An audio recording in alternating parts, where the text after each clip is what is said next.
আর এই যে জামাই বাবা, পুটলি খান একটু ভেতরে নিয়ে এসো দেখি।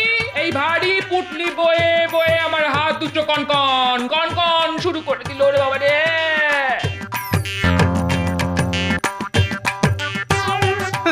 জামাই ষষ্ঠী না ছাতার মাথা, আমার পেছনে লাগার জন্য বুড়ি এতটা মাইল পথ ঠেঙিয়ে এসেছে।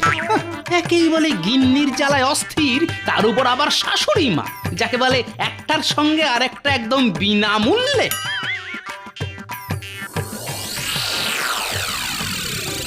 মহারাজ, আজ কিন্তু আমাকে একটু তাড়াতাড়ি ছুটি দিতে হবে। কেন কেন কেন?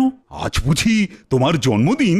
আগে না মহারাজ, আজ যে জামাই ষষ্ঠী, বউকে নিয়ে শ্বশুর বাড়ি যেতে হবে যে। আমার বানানো কয়েকটা ওই পাচকগুলি সঙ্গে করে নিয়ে যান মন্ত্রী মশাই, খাওয়া দাওয়ার পরে কাজে লাগতে পারে। তার আর